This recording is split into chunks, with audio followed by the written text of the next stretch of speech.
está no ar. E agora, Josélia?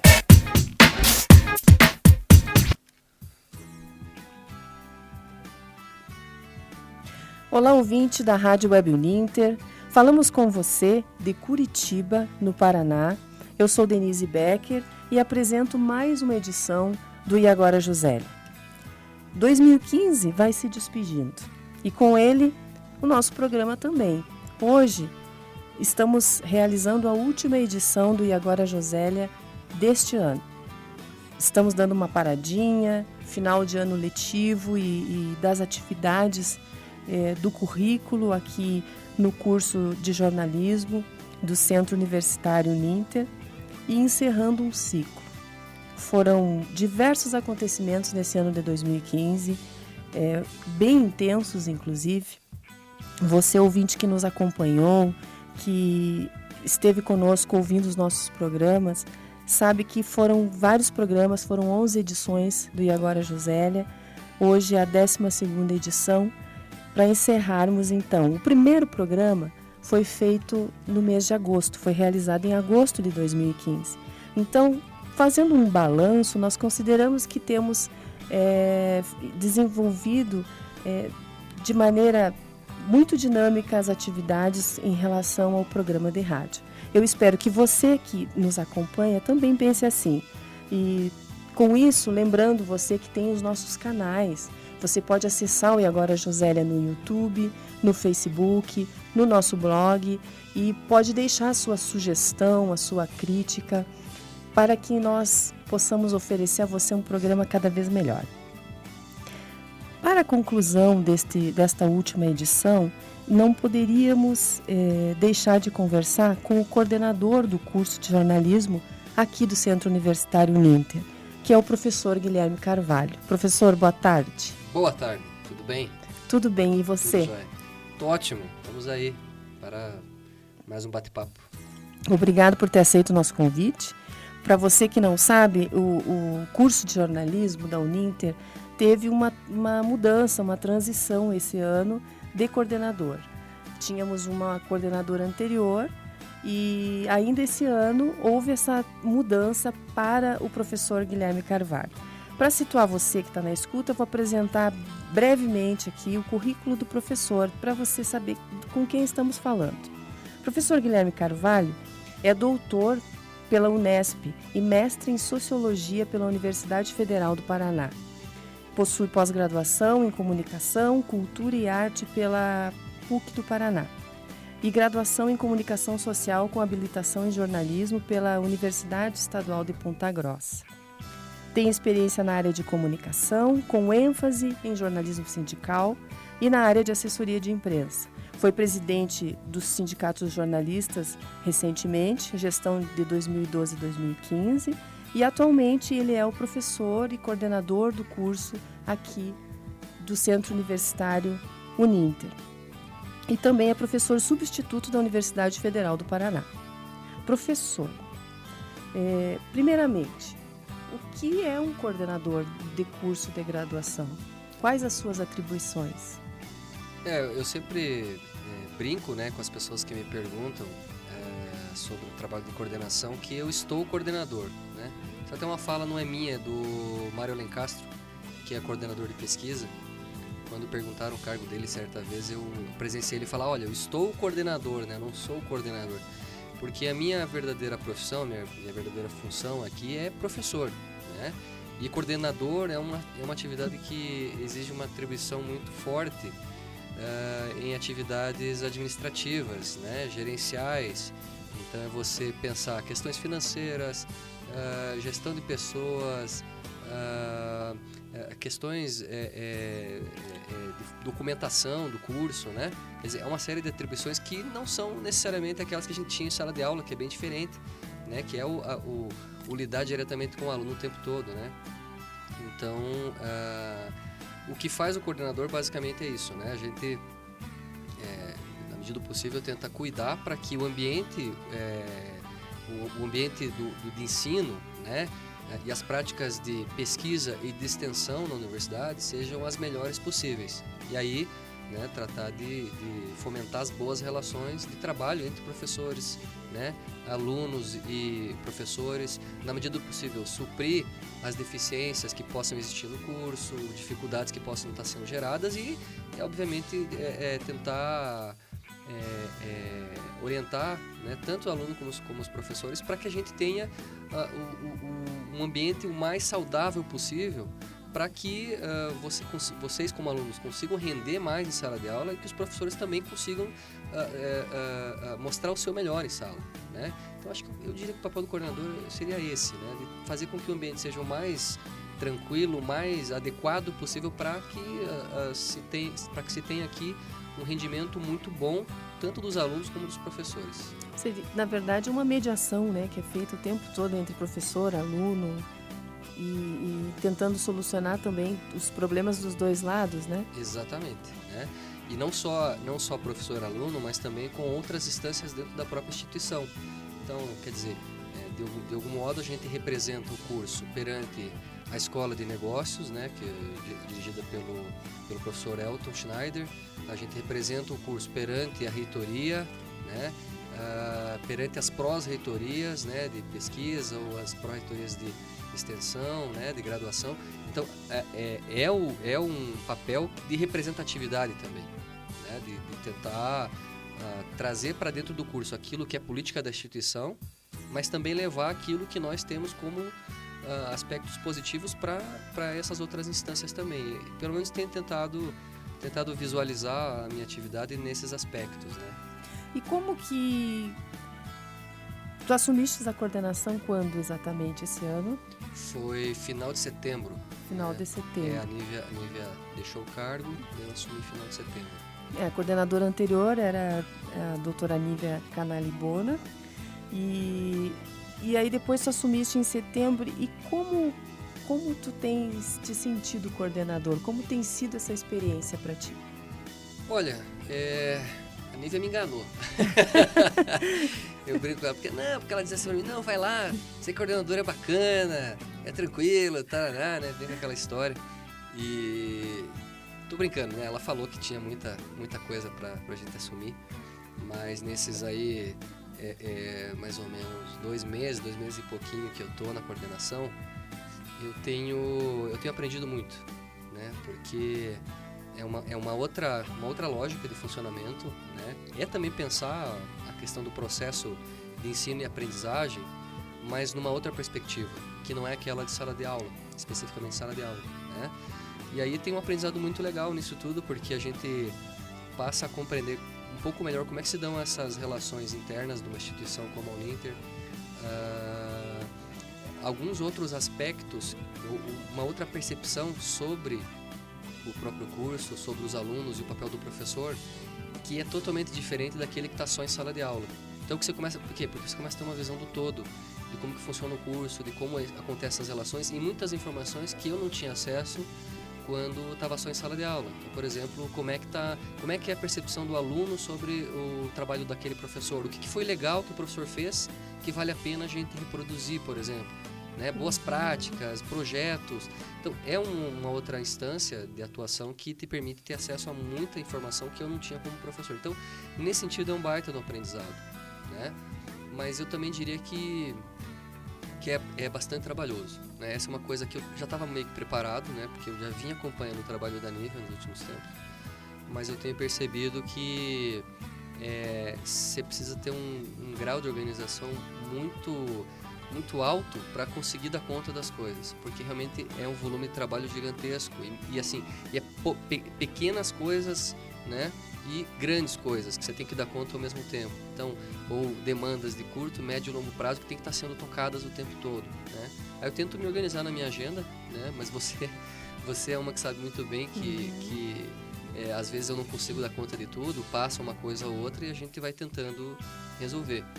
Mas para mim, assim, em linhas bem gerais, para mim tem sido um baita do aprendizado. Tu tem noção, tem esse número aí na ponta da língua de quantos professores estão sob a tua orientação e quantos alunos de jornalismo temos na Uninter? Eu fiz ontem até um levantamento. Hoje nós temos 4 professores doutores, 17 mestres, então são 21, mais 2 especialistas. Nós temos então, portanto, 23 professores. Só que desse quadro de 23 professores, uma parte deles não está necessariamente vinculado ao curso de jornalismo, mas dá aula na área de comunicação, inclusive para alunos de jornalismo. Daí tem esse compartilhamento de professores, né, e de algumas disciplinas com publicidade e propaganda, que é o curso que é coordenado pelo professor Paulo e agora, mais recentemente, com o professor Patrick como adjunto também. Então, a gente tem... Mas aí, desses 23 professores aí, acho que uns 20 pelo menos a gente ajuda no trabalho, né? Eu sempre falo para os professores que eu estou ali para servi-los, né? Mais do que o contrário, né? Porque a gente sempre tem uma lógica muito hierárquica, né? Hierarquizada das relações de trabalho, e quando eu tenho uma percepção que tem que ser justamente o contrário, o coordenador é que tem que estar ali para ajudar os professores e não o contrário, né? Então eu tenho tentado levar dessa maneira, mas obviamente que é um volume muito grande, eu tento distribuir trabalho, né, para a turma para conseguir dar conta. Alunos de jornalismo, nós temos hoje 217 matriculados no curso de jornalismo, matrículas ativas e trancados, tá? 217, esse é o cálculo que a gente fez recentemente. Aí publicidade tem um pouco mais, 300 e pouco, daí o Paulo até pode falar com mais propriedade, mas é por aí, 200 e poucos alunos. Nós temos escutado nos corredores e alguns professores também já deram um breve esclarecimento para nós de algumas mudanças que estão acontecendo no currículo, na grade e inclusive com bastante coisas novas para 2016 em relação ao curso de jornalismo. Eu queria que tu falasse um pouquinho sobre isso. O que muda para 2016? Nós sabemos que o jornalismo está ficando à parte da publicidade. Também tem disciplinas que podem ser feitas à distância. Então, explica para a gente o que mudou, como fica quem já está na grade antiga e quem entra na grade nova. Na verdade, essa adaptação, né, de separar os cursos, ou seja, não ter mais disciplinas compartilhadas, é uma diretriz que vem, né, do próprio Ministério da Educação, que determina que os cursos de jornalismo não são mais cursos de comunicação social com habilitação em jornalismo. Então, a partir de 2016, o curso de jornalismo da Uninter, por exemplo, ele passa a ser só jornalismo. Ele deixa de ser um curso, uma habilitação de comunicação social. Mas essa é uma diretriz já nacional que os cursos, em geral, de jornalismo no Brasil já estão se adaptando, né? Porque privilegia-se, nesse sentido, não uma formação generalista, mas uma formação aprofundada no jornalismo, né? Então, eu diria que é um processo verticalizado, porque a gente aprofunda na área, em vez de ser um processo horizontalizado, onde você passa a ter uma formação mais genérica. O que não significa que a gente não tenha na grade conteúdos relacionados a todas essas transformações do mercado e que exigem um profissional mais adaptado a essas novas transformações, essas novas realidades, né? Então, o cara que consiga dar conta de mídia digital, de mídia social, melhor dizendo, o cara que consiga produzir cinema, o cara que consiga produzir documentário, o cara que consiga pensar do ponto de vista das disciplinas humanas, né? Sociologia, filosofia, por aí vai. Mas também mais voltado para determinadas práticas profissionais que antes talvez ficassem menos presentes no curso, porque a gente tinha que ter uma grade um pouco mais genérica, como, por exemplo, as atividades laboratoriais, né? As atividades práticas do curso que são específicas de jornalismo, por exemplo. Então, a gente consegue dar uma aprofundada maior nesse aspecto, né? Mas, em geral, eu até fazia essa avaliação com a Nívia na época, quando a gente estava pensando já essa nova grade, de que a grade que a Uninter tem já é uma grade que está bastante atual. A grade que seria a grade antiga, né, do curso, que continua para quem não entrou até o ano passado, até esse ano, ela é uma grade atualizada. Se você pegar comparando com outros cursos, com aquilo que a gente fez, ela muda pouca coisa. O que a gente muda talvez é mais o rearranjo dessas disciplinas por UTA, pelas unidades temáticas de aprendizado, que é a estrutura dos cursos, a forma como nós funcionamos aqui. Então, há um rearranjo dessas disciplinas e uma ou outra disciplina nova, mas em geral ela tem muito da estrutura da grade antiga, o que para mim é bacana, porque é uma grade que eu já via como uma grade atual, né? Essa é uma mudança significativa. A outra, que é assim, externa, né, digamos, porque ela vem do próprio Ministério da Educação. A outra é uma mudança que tem a ver com a política, o projeto político da Uninter, de prever uma nova metodologia, ou de aprofundar uma metodologia de ensino na instituição, que é o que a gente está chamando de sala de aula invertida, que alguns dos professores já estavam trabalhando em sala, mas que agora a gente começa a aprofundar isso. O que é essa sala de aula invertida? É o aluno já vir com o conteúdo antes da sala, antes da aula, digamos assim, né?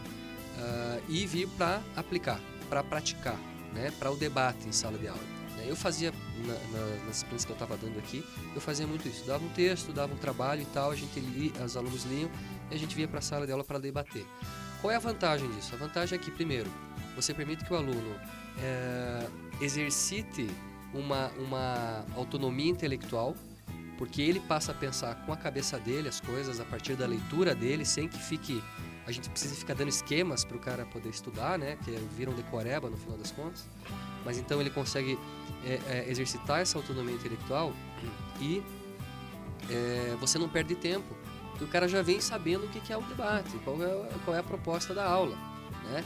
Então isso os alunos, no meu ponto de vista, vão ganhar bastante, né? E as aulas vão se dinamizar e a gente consegue explorar outras coisas que muitas vezes são deixadas de lado, como é o caso da prática, né? Da resolução de problemas, né? De pensar como executar um trabalho que vai solucionar um problema da sociedade, sei lá, né? Eu pensar várias possibilidades. Então, essa acho que é a principal mudança. E aí, nessa mudança interna da maneira de dar aula aqui da Uninter, que alguns cursos já estão aplicando, né, e que estão tendo excelentes resultados, tem a ver com a elaboração, a produção de conteúdos para essas disciplinas que vão ser acessadas anteriormente pelos alunos. Quais são esses conteúdos? Videoaula, um roteiro de estudo, que é um texto que vai estar disponível para o aluno ler, entender, né? Um texto bem oralizado, né? Fácil compreensão e tal. E livros, né? Então os alunos vão ter acesso hoje não só à biblioteca virtual da Uninter, mas a gente também já está começando a produzir livros por disciplina. Então os professores, gente de fora também vai ajudar a produzir esse conteúdo e vai estar disponível para os alunos também. Bom, essa é a grande mudança. Agora, disciplina à distância a gente sempre teve, né, aqui no curso. Aliás, até porque a própria lei prevê isso, né? Você pode ter até 20%, se eu não me engano, 20% do conteúdo das disciplinas pode ser dado à distância. Como é que a gente faz isso? Bom, a gente tem os trabalhos interdisciplinares, a gente chama de TI, e tem o TC, que é o trabalho científico. E essas atividades essas já são disciplinas que são feitas à distância, onde o aluno pode exercitar, né, a partir do conteúdo das outras disciplinas e fazendo relação com as disciplinas que estão inseridas naquela UTA, porque esse é o objetivo dela. Ou seja, que os alunos não saiam daqui pensando de forma blocada, né, por disciplina, mas que ele consiga relacionar os conteúdos de todas as disciplinas para poder ser um profissional mais completo, né, nesse sentido. É interessante porque eu falo por mim, particularmente. Uma das coisas que me chamou a atenção na escolha do curso aqui na Uninter foi exatamente a grade, porque quando a gente vai escolher o curso, a gente vai dar uma olhadinha na grade e percebe as atividades que acontecerão. E é muito interessante aqui porque a gente tem a aula teórica e já a prática praticamente junto. Isso é muito bom. Nós temos uma aula sobre desenvolver um texto, escrever uma crônica, por exemplo, e já na aula seguinte vamos para o laboratório e colocamos essa crônica no papel, né, no computador, já digitamos ali e já fica pronto. E é muito legal, essa interação é muito boa. Esse é um desafio histórico dos cursos de jornalismo, você associar teoria e prática, né? Historicamente, os cursos sempre foram marcados por essa cisão. Ou o curso era muito teórico, os alunos diziam, né? Ou o curso era muito prático, ele não tinha muita teoria.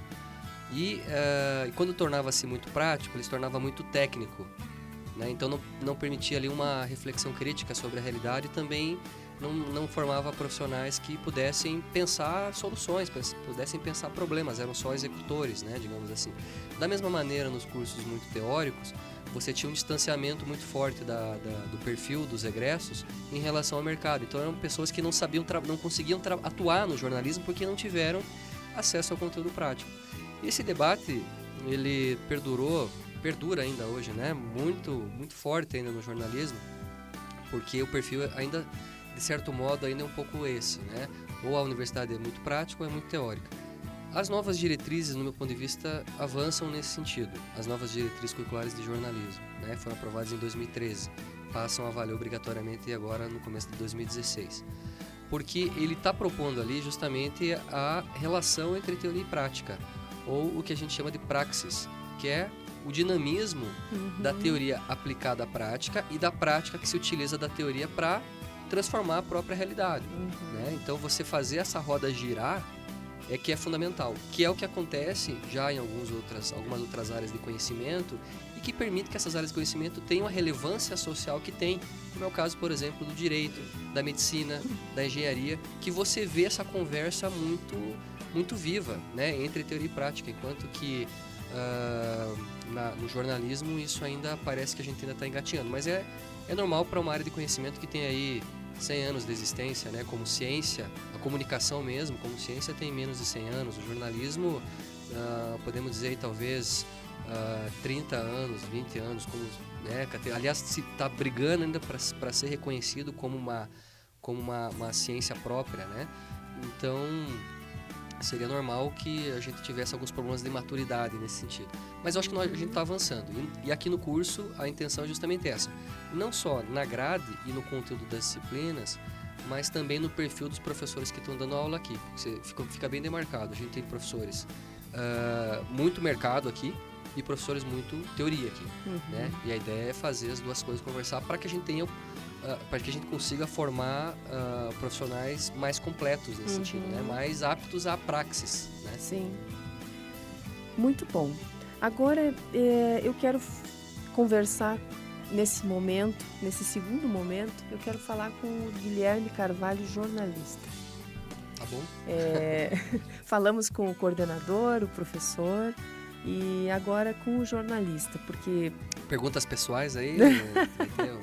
Pelo teu currículo aqui, a gente... Vou ter que confessar alguma coisa? Vai. A gente observa que tu tem uma prática intensa, aqui são várias experiências, e é impossível não falar, esse ano foi um ano muito intenso, um ano com muitas transições ocorrendo em diversos setores, mas no jornalismo em específico, na tua opinião, nós ouvimos que estamos em crise, mas ou seria um novo tempo? As palavras certas para empregar nesse momento no jornalismo poderia ser inovação, reinvenção e adaptação? Olha, o Edgar Morin, que é um cara que estudou muito comunicação, falou muito de comunicação, ele dizia que crise, né, o conceito de crise, o que é o crises, né? Ele é um conceito que está relacionado a uma ideia de transformação, uma ideia de passagem, de um momento específico em que você tem mudanças, né? E eu acho que a crise tem que ser vista nesse sentido, não como algo que tem que estagnar, mas como um momento em que se abrem novas oportunidades ou novas possibilidades. Acho que é por aí que a gente tem que ver, né? E nesse sentido a gente observa uma crise do modelo de negócio do jornalismo.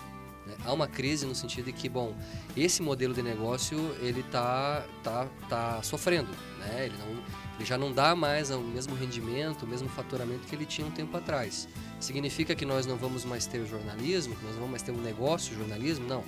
Nós vamos ter o negócio de jornalismo, só que nós vamos ter novas empresas, novos negócios que estão surgindo e que vão começar a se firmar. A gente ainda não sabe dizer muito bem o que é, porque nós estamos no olho do furacão ainda, né? O furacão não passou, nós estamos nesse redemoinho doido que está chacoalhando todo o mercado, mas que vai chegar um momento que ele vai se estabilizar e alguns vão sobreviver, né? Alguns dos antigos sobrevivem, mas alguns desses antigos também, dessas marcas mais tradicionais, vão sucumbir. E vão dar lugar a novas marcas, né? A outras iniciativas. Então, isso é positivo, né? Porque a gente possibilita uma renovação do próprio olhar sobre o jornalismo, né? Novas pessoas que vão entrar para o mercado. E aí nada mais, nenhum momento mais propício do que esse para se propor novas coisas, para se experimentar, né? Para fazer novos projetos, para inovar, né? Como você coloca, porque esse é o momento de fazer isso, esse é o momento de arriscar novas coisas, porque o mercado, como nós conhecemos, né? Aquele mercado que o cara ia lá, trabalhava, carteira assinada, taranana, vai existir, mas para cada vez menos gente, né? A gente vê as demissões muito presentes nos grandes meios de comunicação e aí isso assusta um pouco as pessoas, né? Mas eu fico bem tranquilo porque a gente tem visto uma série de iniciativas, né, que estão surgindo e que estão mudando esse perfil e que vão continuar empregando jornalistas, porque nunca se consumiu tanta notícia como hoje, né? Então a notícia, o jornalismo continua sendo fundamental para a vida em sociedade. Ele continua sendo necessário para você organizar a sua vida, para você prever que roupa você vai usar no dia, se vai chover, se vai fazer frio, se vai fazer calor, né? Onde é que você tem que investir o teu dinheiro, que carreira profissional você vai seguir. É do jornalismo que vem essas informações, né? Que nos permitem ter ideia do que está acontecendo no mundo e que nos permite decidir o que fazer. Então o jornalismo está muito necessário e ele está muito presente e ele é muito consumido, né? Mas em plataformas diferentes, não é mais o papel jornal, é o celular, é o computador, enfim, né? Outros dispositivos que a gente pode usar que nos permitem ter acesso, e aí tudo isso assusta muito o mercado, né? Sobretudo o mercado que já estava estabelecido. Mas então eu fico assim um pouco tranquilo, porque eu sei que isso aí vai passar, né? E aí a gente vai ter um novo modelo. Talvez para melhor ou talvez para pior. Nós aqui estamos brigando para ser para melhor, né? Pelo menos esse é o nosso papel. Eu sou bem confiante, eu acho que é para melhor. E que característica tu acha que é fundamental para esse profissional que está entrando no mercado hoje, para que ele entre nessa roda aí de mudanças, nessas inovações que estão acontecendo? Qual a característica fundamental? Porque já justifico o porquê da minha pergunta. A gente observa que existe uma resistência a essas transformações que estão acontecendo com relação ao jornalismo convencional ou que vem sendo apresentado até então. E muitas vezes parece-me, eu como aluna, que essas resistências às mudanças talvez queiram impedir esse avanço que não tem controle. Não há como controlar esse avanço em todas as áreas tecnológicas que estão acontecendo, controlar isso com relação ao jornalismo também. Porque, como tu falaste, são os smartphones, são os tablets, é o jornalismo online, praticamente tudo em tempo real. Então, qual a característica fundamental para um profissional hoje não ficar lá para trás na fila? Isso é uma questão que a gente tem que tomar um cuidado, porque quando a gente fala assim de avanço tecnológico, né, nós não precisamos necessariamente falar de evolução da raça humana, né? No momento em que você tinha uma aceleração muito forte da ciência e da tecnologia no mundo, no início do século XX, por exemplo, a gente tem a maior guerra já ocorrida na humanidade. Nunca, né, se matou tanta gente como naquele momento ali. Então, ou seja, homem matando homem nesse sentido. Então, veja, no momento que você tem um pico de ciência e tecnologia, você tem um pico de barbárie na sociedade. Significa que a ciência, o desenvolvimento científico e tecnológico não caminha necessariamente com uma evolução da raça humana. E aí é um cuidado que a gente tem que ter também, porque o que eu quero dizer não significa que avanço tecnológico significa avanço no jornalismo, ou evolução do jornalismo. E aí tem 300 mil exemplos cotidianos, né? Ligar a televisão para ver que a gente precisa melhorar muito o jornalismo, né? Porque tem muita gente distorcendo a realidade para as pessoas e uma série de problemas. A gente não pode perder de vista esse senso crítico, né? Mas assim, do ponto de vista da aplicação, né? Ou seja, daquele profissional que precisa se formar e sair para o mercado, enfim, quais são as características que estão movendo essas pessoas? Eu diria que o que motiva o mercado, né, eu diria que tem várias características, né? Quer dizer, o cara tem que ter um domínio tecnológico, ele tem que saber se relacionar com as pessoas, é fundamental, né? Conhecer, entender o ser humano é fundamental para qualquer jornalista, né? Você precisa perceber como é que as pessoas pensam, o que leva as pessoas a agir de determinada maneira, né? Sei lá, a ocupar um terreno, né? A roubar, enfim, a buscar um emprego novo. Quer dizer, a gente precisa entender como é que pensa o ser humano, e essa é uma coisa muito complexa, muito difícil, porque cada ser humano é um diferente do outro. Agora a gente pode buscar relações, né, que estão baseadas em padrões de comportamento, por exemplo, né? Então, fundamental isso são aspectos fundamentais. Agora, tem uma qualidade que é presente, e eu diria que isso não é do momento atual, mas já vem desde lá de trás e continua sendo, e para mim vai continuar sendo, que é o bom texto. O jornalista precisa saber escrever bem. Escrever bem é fundamental, né? Porque o texto ele vai ser usado para o impresso, para a web, para a TV, para o rádio, né?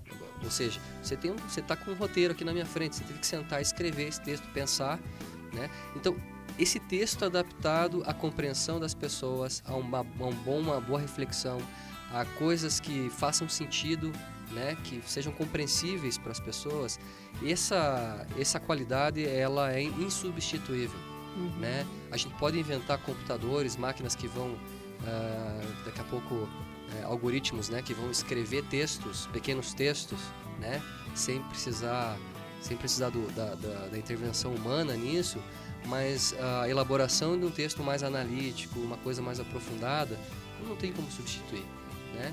E pode ter certeza, o cara que escreve bem, ele já tem meio caminho andado para ser um bom jornalista, né? Então o bom texto é fundamental. Agora,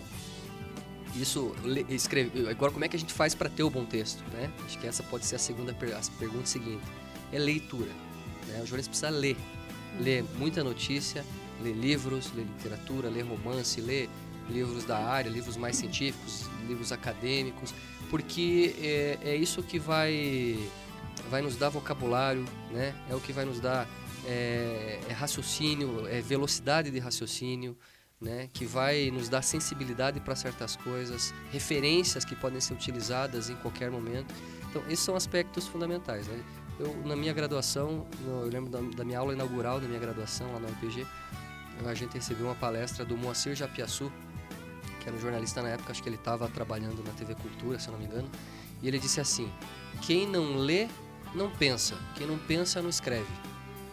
Então é um raciocínio lógico, né? Para você escrever bem, você tem que pensar bem, mas para você pensar bem, você precisa ter um estofo ali de leitura, né? Que te permita ter ideias para poder pensar e para poder escrever, né? Então, eu diria que essa é uma característica fundamental, ela vai continuar existindo, ela já vem de antes e ela vai continuar, porque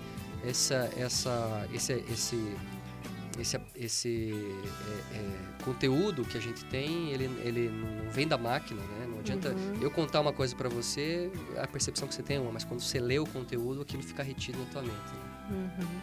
Com certeza. Professor, e o que fica de 2015?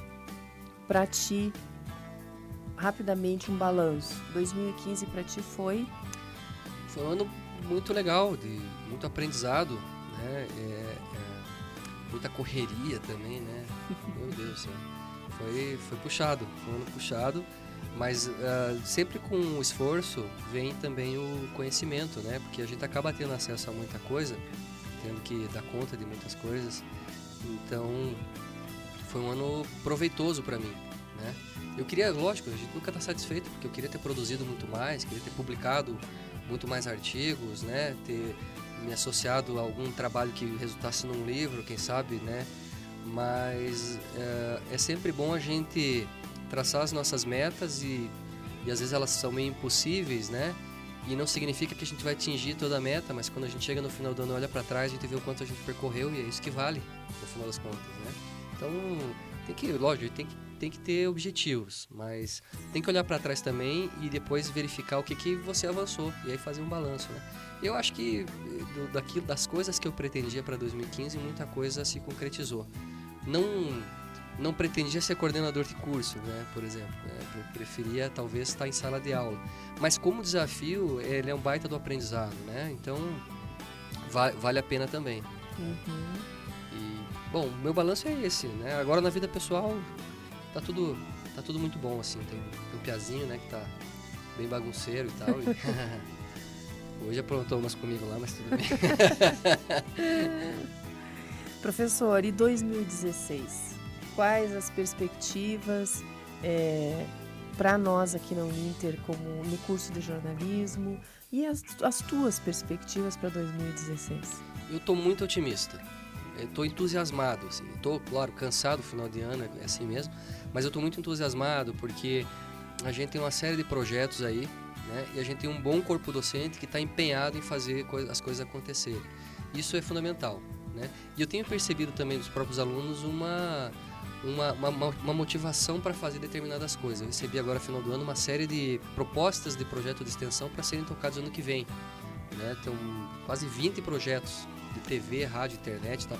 Então eu estou bem feliz porque eu estou vendo que a turma está começando a perceber e entender que o melhor espaço para você aprender, né, antes de ir para o mercado de trabalho é aqui dentro, onde você pode experimentar, onde você pode inovar, onde você pode, né, propor coisas diferentes e aprender, né, com as atividades que são desenvolvidas aqui dentro. Então, eu acho que a gente vai ter um 2016 repleto de atividades, né? Ontem mesmo tive uma reunião do grupo de pesquisa da instituição, que reúne todos os docentes pesquisadores aqui da comunicação, e a gente listou uma série de objetivos, né? Dentre eles, o lançamento de 2 cursos de especialização no que vem, um de rádio e TV, um mais voltado para a área de cultura.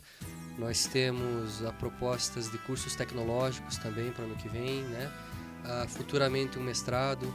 Quer dizer, claro que tudo isso vai depender, tem um caminho a percorrer, a gente tem que construir as coisas, mas há vamos dizer, uma gana aqui de fazer as coisas acontecerem, né? Há pelo menos um objetivo, e a gente precisa agora fazer esses objetivos gerais serem atingidos a partir dos objetivos específicos. Então, vamos tocar o trabalho aqui com a turma. Mas eu tô bem satisfeito, né? A própria instituição aqui nos dá muita liberdade, né, para fazer muita coisa. Então, isso já é um ponto muito positivo. Mas vamos lá, eu acho que 2016 que nos aguarde. 2016 está aí, né? Tá aí Daqui já. uns dias, acabando o ano, e nós vamos encerrando a edição do E Agora Josélia, a última edição desse ano. Olha que honra para mim, eu participei da última edição do Fecha aqui. Estamos fechando com o nosso coordenador e que também é o supervisor do programa E Agora Josélia, é quem está, né, nos dando o suporte. Eu gostaria de ter dado muito mais suporte esse ano, mas realmente foi difícil. Mas ano que vem eu prometo ser mais presente. Todos são testemunhas, né? Então... Mas é que vocês tocam tão bem o programa que não precisa ficar, né, eu supervisionando. Então justifica-se também. Tá bom. Mas a gente está aprendendo, e com isso nós queremos pedir que você que nos ouve curta a página do Facebook, que você acesse o canal no YouTube. Nós temos também um blog. A gente pretende produzir algumas coisas nas férias também, mas teremos esse período de recesso, de férias do ano letivo, e nós retornamos à programação do E Agora Josélia fevereiro, finalzinho de fevereiro, início de março. Provavelmente nós estaremos retornando com os programas aqui na rádio. Queremos agradecer você que nos acompanhou, que participou conosco, que esteve ouvindo os programas e acessando os canais, e deixar para você também, desejar a você um excelente final de ano, um 2016 cheio de alegria, muita paz, muito sucesso na vida de você que nos escuta, e agradecer. Agradecer também a equipe do E Agora Josélia. Nós temos uma equipe que está aqui firme, trabalhando juntos, inclusive com as reportagens de rua que nós estamos realizando. E agradecer vocês, foram muito parceiros. E eu costumo dizer que ninguém faz nada se não tiver uma boa equipe. E eu consegui uma boa equipe. E eu espero que a gente caminhe junto em 2016 novamente. Ok? Então agradecer o Kevin, a Letícia Costa, a Letícia de Oliveira, a Isabelle Sechinato, o Jabes Venâncio e a Camila Pedroso, que está lá na mesa técnica por mais essa edição do E Agora, José. Pessoal, muito obrigada e um ótimo dia para você e um excelente final de ano.